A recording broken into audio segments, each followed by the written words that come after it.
Hi guys, welcome back to the Social Tune and a brand new episode of Record Roundup. So, as it turns out, there were a lot of albums that dropped on January 19th, meaning that on this episode we actually have to look at 6 albums instead of the usual 5. And it also didn't help that, at least at first, I had very little to say on the majority of these projects. So, I decided to get in touch with a bunch of other YouTube critics for help. But since none of them returned my calls, I guess I'll be doing this with you. Hi everyone. Say hi to Ben from LegendBTV, who'll be my first ever guest featured on Record Roundup. Well, I'm Ben from LegendBTV. I run a YouTube channel. I sing. I'm planning to be a musician someday. I like a lot of pizza. I like poetry. Well, enough about that. You get the gist. Let's just get started. You can call it what you want, but I call it moving on, and I'm so done with singing words I don't believe in no more. Yeah.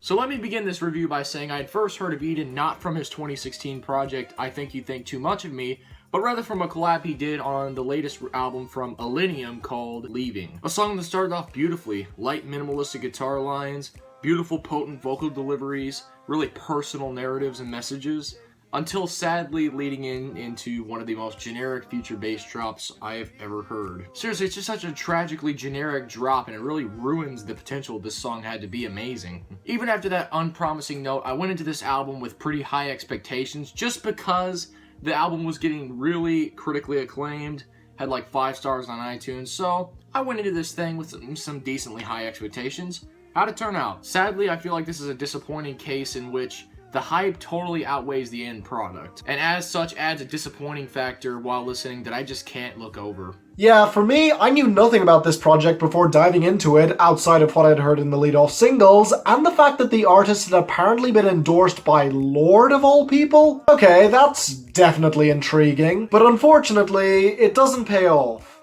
Like, at all. I'm not saying that this album is awful, but it is unbelievably boring and samey. I listened to this several times while cycling, and I am fully convinced that that constant physical activity was the only reason this album didn't put me to sleep. The singer, Jonathan Ng, was actually born right here in Dublin, Ireland. And if the academic are the kind of act that I would support from this country, then this guy is just the polar opposite. Musical acts that are supposedly experimental and deep, when in fact they're making bargain bin breakup albums with electronic music mixed in with some muddy organic elements. Oh, and on top of that, let's just never vary up the vocal timbre, no matter what emotion you're supposed to be projecting. Just a constant, whining performance that just makes me want to shake some sense into the guy. I mean, I know he's heartbroken, but you could afford to have some variation here. And unfortunately, the problems start right from the beginning. It starts with Wrong, an a cappella track with raspy delivery, reminiscent of Khalid, which isn't really a bad thing, but the song's just kind of dull. Then there's tracks like Forever / Over, which I'll admit gets pretty interesting around the 3.5 minute mark, but this leads me to really the main problem with this album. The pacing. A lot of this album is a whole bunch of slow to mid-tempo songs, which I'll admit are sweet ballads, but they just kind of drag out too long, unfortunately. Also, to add insult to injury, I am not really the biggest fan of Eden's voice, and you have a record that really just doesn't click with me whatsoever. Not bad per se, but really just his raspy delivery really just kind of leaves a lot to be desired for me, and unfortunately the abrasively slow pace the album moves at really, it's just not for me. Don't get me wrong, there are definitely enjoyable parts of this album, like the heavy beat and the orchestral instrumentation on the track Take Care. That's pretty good. The dynamic electronic breakdown of Gold, and the slick and downright catchy song of Afloat, which I admit is really good. Probably the best vocal performance on the whole album. Also the guitar-driven ballad Wonder, where Eden finally figures out what love is after wondering for so long. And I really love how the guitars get a nice crescendo up until they get much more dramatic and emphasized. Even though I'm not really fully in love with this album, it's not really my cup of tea, I do really respect it, and there are some good songs on here. The arc that he goes through on this album did admittedly take me a while to figure out, but once I did, it's actually really simple. This is a breakup album, because of course it is, where our protagonist gets his heart broken, then the person comes back into his life to try and reconnect with him on Lost and Found. Which is when he finally snaps and gives this person a piece of his mind on Crash.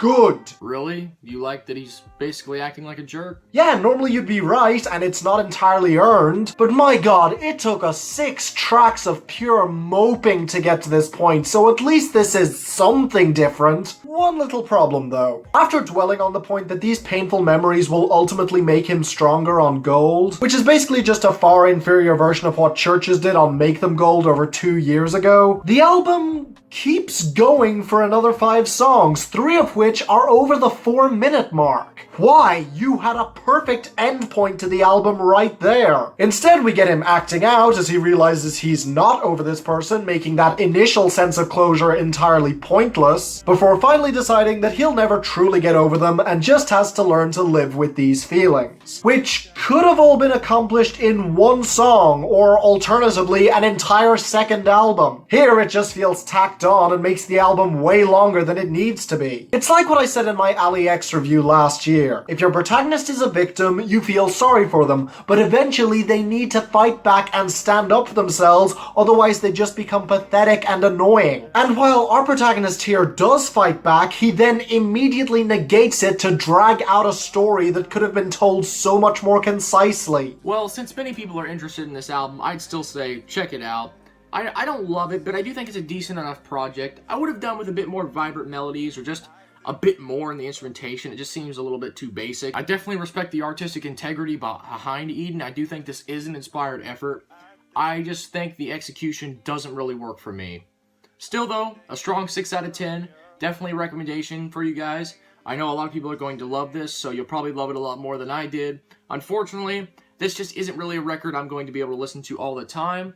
But hey, I might pop by this every once in a while. It's kind of like a moody record if you're in the mood for that, but I'd say maybe if the hype wasn't as big for this thing, I could enjoy it more, but as is, yeah, still not bad. Alright work. I'm sorry, but for me, this is just a half-baked idea that Eden didn't know how to flesh out properly, so he instead decided to stretch it out to a 50-minute project where barely anything happens, with several songs repeating the exact same themes over and over again, plenty of which feel ugly and unjustified. At least Ali X had some good songs on her album, like Casanova and Paper Love. This album doesn't even have that excuse. So in the end, it's a strong 4 out of 10 for me, proving that a boring album doesn't necessarily need to be a 5 out of 10. I know that many people love this album for some reason, but in my opinion, they're just jumping aboard a bandwagon that is nowhere near worth the hype.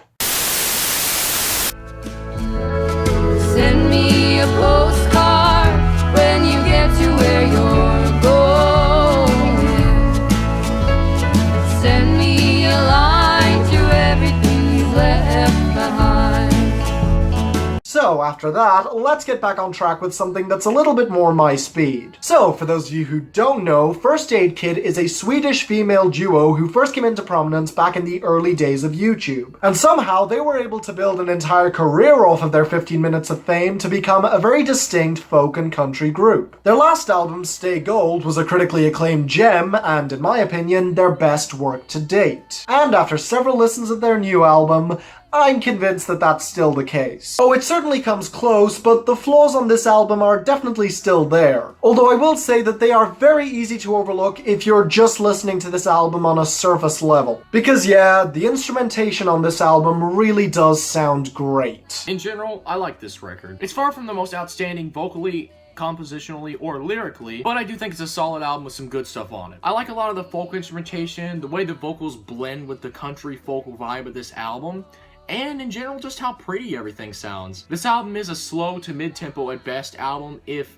that's not your thing, I can easily see you getting bored with this album. However, for me, there's enough interesting rhythm sections, dynamic melodies, and cool drums here to really not have that happen, to really keep me captivated. That is in contrast to a lot of other ballads, mainly the ones on popular radio, which have really the most basic and uninventive progressions and don't really go outside the box, which is why people can get ballads confused with just boring, slow songs, rather than a really truly captivating ballad, which is like a truly captivating ballad. One of the tracks that I was initially disappointed not to see on this project was You Are the Problem Here, which they released last year, since the themes of sexual harassment seemed rather appropriate in this day and age. But with that said, I do get why it wouldn't fit in with the theme, which, once again, centers around a breakup. Now, unlike with Eden, the story here is legitimately great, where the girl predicts that this relationship is bound to end on songs like Rebel Heart and Fireworks, and then it does, only for the guy to come back into her life on hem of her dress to throw her emotions back into turmoil, before finally realizing that those emotions are perfectly normal in the search for love on To Live a Life. In other words, she realizes that the feeling of being in love was what truly attracted her to this guy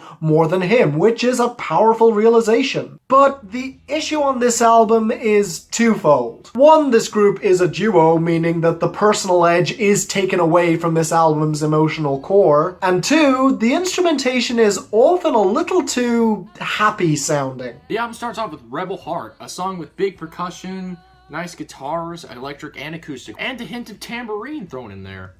Who knew? The track ever so slowly builds up to an awesome instrumental with all the pianos, horns, and percussion thrown in there at the end that really blend together into something truly beautiful. The track is all about our protagonist wondering if she still dreams about this guy or not, or if it's just all in her rebel heart. Meanwhile, the song Fireworks is a mid-tempo acoustic track with a little cosmic beeping melody in there, reminiscent of a Super Mario Galaxy song soundtrack. Also, while reporting out production, the second half of Live a Life is awesome. All of the bright instrumentation really piles up and creates this gorgeous atmospheric masterpiece of a song. I could go on, but mostly for the most part, I can just say this record is really pretty sounding. Unfortunately, it's not perfect. There are a few issues I had, mainly with the delivery of this record. While not bad in general, some of the songs, even my favorite Rebel Heart, had this problem. The vocals were either pitchy sounding in parts, or just mainly oversung. And while when this comes up it only happens in small increments, the reoccurrence of this on the album really kind of taints it a little from being the truly great album it deserved to be. Not a huge deal, but unfortunately big enough that an album teetering on the edge of greatness doesn't really strike that chord with me all the way. Overall, despite the unfortunate spotty delivery in parts, I still find the music of this record to be pretty great, and the lyrics and the upbeat tone to be pretty cool, so yeah, I'll give it a 7 out of 10. Not bad, pretty good. I really do like this album. It's got some great hooks on songs like It's a Shame and Postcard, but the writing is a tad undercooked,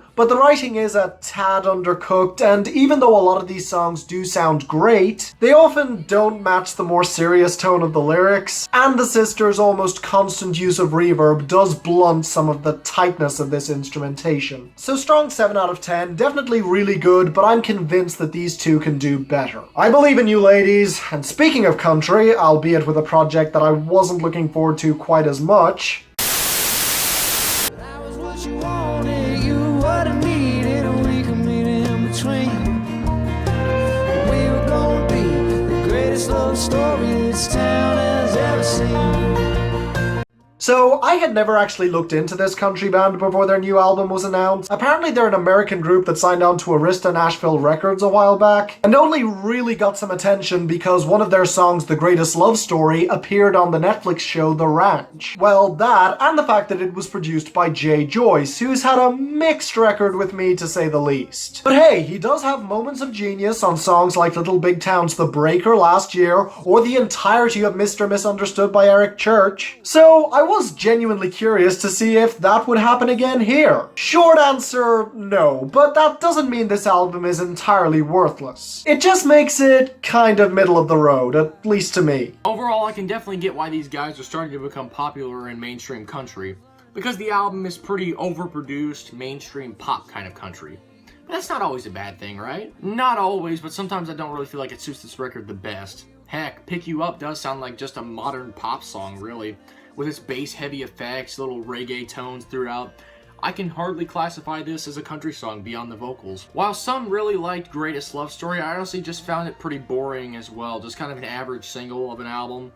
And really the album in general is pretty much that. The album is basically towing the line between pop and bro country, romance and partying. And while it does work fine on the majority of this album, there are some moments that take it a little too far. Like the leering debauchery of Troublemaker with its incredibly processed guitar that just sounded ugly. It works a little better on the reverb-soaked title track, but it's still a tad distracting. Overall, the production works best on the defiantly organic songs like Born to Love You, or on the awesome harmonicas backing up Middle of the Night, which, true, may just be a dumb party song, but it's so damn fun that I don't really care. It's easily the best song on this album for me. It's a song about having a party out in the cornfields, skinny dipping with a hot girl, and drinking way too much that embraces its energy so fully that I couldn't help but really like it. In other words, it's basically Luke Bryan's That's My Kind of Night, but done right. Yeah, it is true that a lot of this album does remind me of Little Big Town's last album, The Breaker, in terms of its tone and themes, but overall, I still enjoyed it enough. It's perfectly inoffensive and probably really enjoyable in a certain setting. So, strong 5 out of 10 for me. It's nothing special with some dumb moments and simplistic writing, but I definitely think that you could all do a lot worse than this. There are some good songs here. Long Live Tonight is honestly my favorite song here just because it sounds the most instrumentally complete.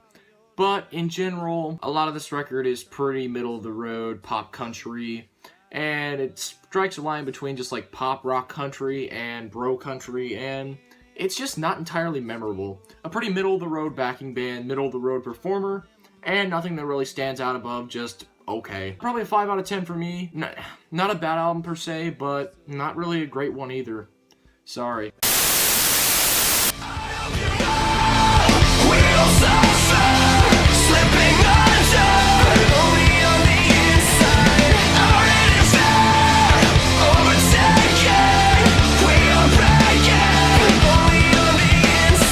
So, Of Mice and Men are a metalcore group who have been releasing albums since around 2010, and personally, I've never quite bought into the hype behind them. They're pretty good, and you could definitely do far worse in terms of metalcore music, but their songwriting has always been very middle of the road for me, even when they were tackling more interesting themes like on their last album, Cold World. And with their main growled vocalist Austin Carlisle leaving them for this album, the responsibility of all the vocals fell on Aaron Pauley, who so far had only been responsible for the clean vocals. And the final result is Defy, an album about defying the odds and the world around them, which actually turns out pretty good. Honestly, I started out enjoying this record. There were some pretty interesting production choices and some catchy hooks in songs like Defy. The song Back to Me has echoey vocals over a nice catchy beat, and an anthemic and awesome chorus, even though the actual guitar progression sounds incredibly formulaic. It's still a good track though. There's also songs like Money with its still formulaic progression, but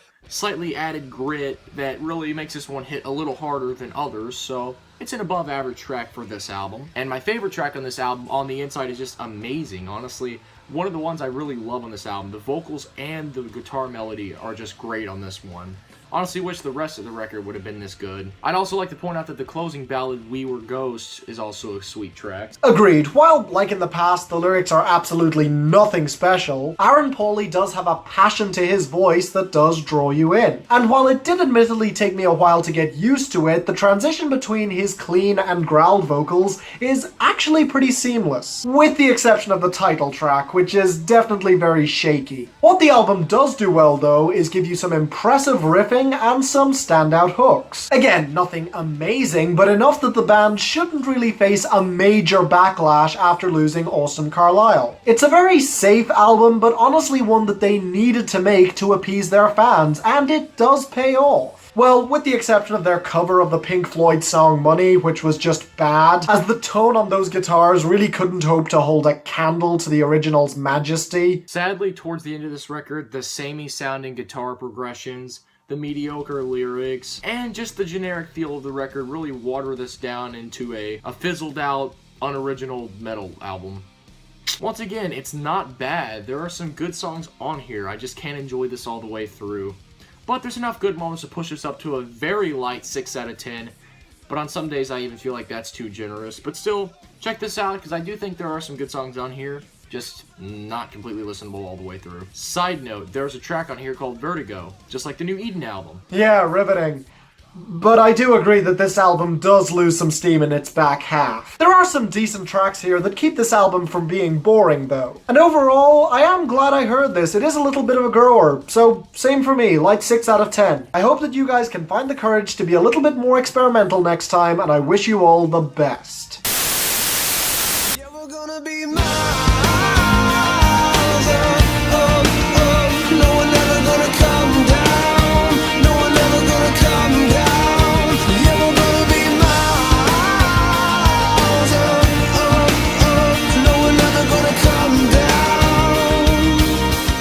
you were to ask a lot of people, I doubt that they would even remember who Phillips is. He's that guy who had that one big hit called Home back in 2012, mainly built off of the buzz that he gained after winning American Idol. And personally, I barely remember that song, even after hearing it multiple times in preparation for this album. Needless to say, it's no real wonder that he ended up fading from the public consciousness in record time. So in other words, I wasn't really expecting much from this new album of his. But, and I can't believe I'm saying this album actually turned out really, really well. I'm serious, while many people will just dismiss this project as yet another album from a washed-up folk singer, it's easily one of the catchiest and surprisingly consistent records that I've heard thus far this year. Well, I actually rather enjoy Phillips' songs. Home is a pretty sweet song, and while I do think the woes are a bit too repetitive and last a bit too long here, they still make it for a pretty happy, upbeat hit song.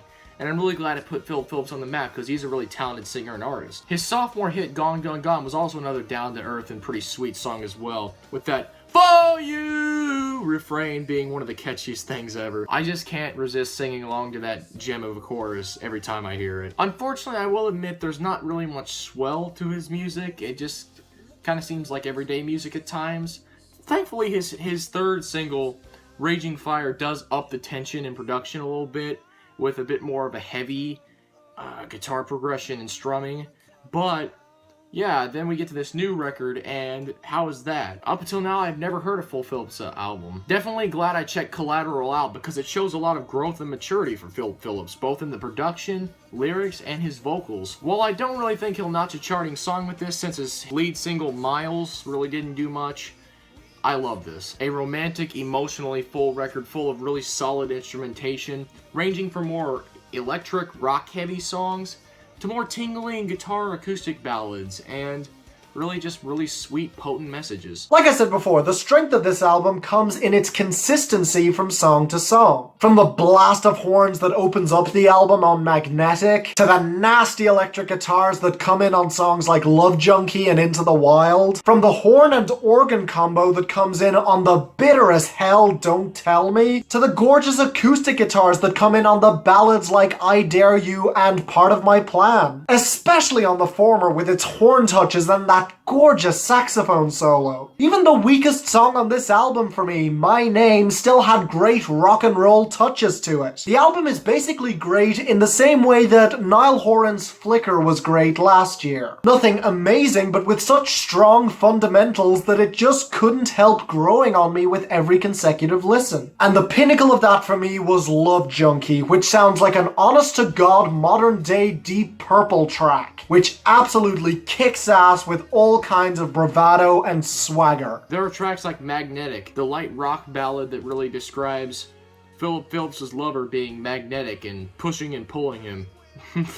What fun indeed. There's also a lot of other fun tracks on here. Don't Tell Me is an example, with the quirky guitar tones and the cool solo at the end. Like I said before, the aforementioned song Miles was the single from this album, and while it was a little bit on the commercial side, I still feel like it was a pretty instrumentally powerful song, and it's just, once again, really sweet, and Phillips is just such a down-to-earth artist, and yeah, he sounds really great on this track. Songs like Love Junkie really experiment with Phillips' swagger, a word that's probably never been used in years, and just his more gritty rock side. It's nice to see Phillips get a little bit more experimental on this album. Also, the lyrics get a lot more sex-oriented as we go, and it gets pretty descriptive, but also like really gritty, like he just howls away at that, and I'm just like, whoa, I'm shook. Then you have the beautifully sung acoustic ballads like Part of My Plan and Dance With Me, both being acoustic-driven ballads backed up by melodic piano as well. Even lyrically, this album manages to be entertaining. From the bitter track Don't Tell Me, where he does not want to hear about his ex's life because he'll never truly be over her, to the upbeat track of being on top of the world and high as a kite on the Robbie Williams-esque Miles, to especially What Will Become of Us, where he's desperately trying to drag out the last few seconds of a dying relationship. And with every consecutive listen, this album struck both of us more and more. Side note, does anyone else agree that Don't Tell Me sounds like Don't Want to Know by Maroon 5 if it was actually on Songs About Jane? In general, there just isn't much for me to say, but this is definitely a great listen. Great vocals, great lyrics, great sound, and just a nice overall improvement from Phillips. A lot more of a memorable record. So yeah, check this out. Definitely worth it. Sure, some people will dismiss this and find it trite, but trust me, give it a few listens and you'll realize that this one-hit wonder has a lot more to offer you. Extremely strong 7 out of 10 for me. Yes, it's that good. Well done, Phillips. You actually achieved the impossible and became interesting. You know, so far I'm enjoying this. This collaboration's going pretty well. I mean, we haven't even had any real disagreements yet. Well...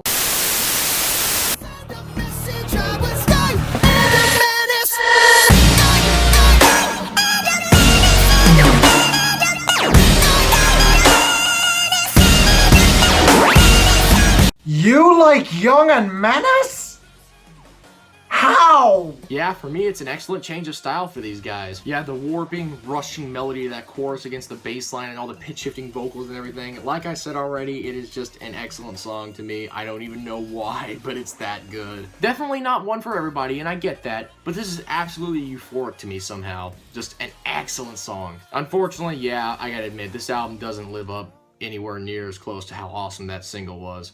Unfortunately, we get a collection of half-baked, half-written, boring songs that just sound completely generic and forgettable. Well, while most of what you just said was bullshit, I do certainly agree with that last part. As a fan of theirs, let me tell you, this is a hugely underwhelming album. Fall Out Boy is well known for making soaring anthems backed up by strident guitars on songs like Dance Dance, Thanks for the Memories, Uma Thurman, The Phoenix. And even at their worst, their songwriting was always colourful and evocative. This album trades all of that in for electronic production that tries to be anthemic and fails. And let me be clear, I'm not annoyed with them for going electronic. Walk the Moon managed to pull it off fairly well on their last album. No. My problem is how badly they went electronic, as so many of these compositions are painfully amateurish. And no matter what you may say, the worst example of that is by far the drop on Young and Menace. Yeah, it's chaotic, but even chaos needs some kind of framework or through line to it. While this song is completely off the rails with all the power and emphasis in the wrong places. Oh, and it also helps that the songwriting on this album is also generic and flavorless.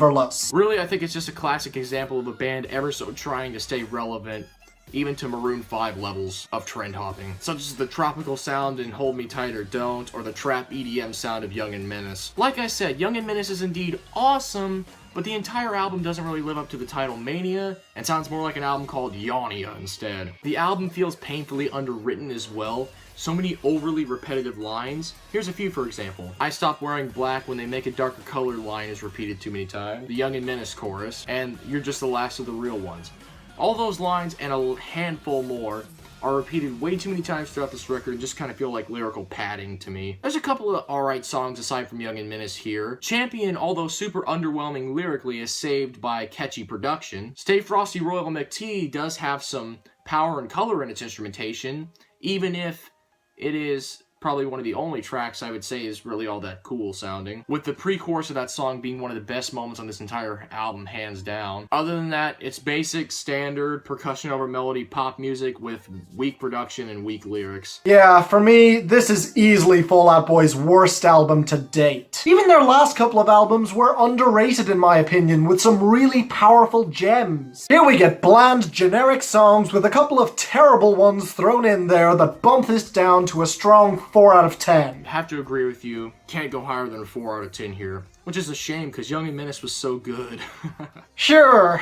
Anyway, if you'd like to hear more of this guy's opinions, then check out his channel at LegendBTV, link in the description. Well, thanks for helping me out with these albums, man. No problem. I'm just glad you owe me now. Yeah. Wait, what? Oh, don't worry. You'll be hearing from me soon. Whoa! Ben? Ben?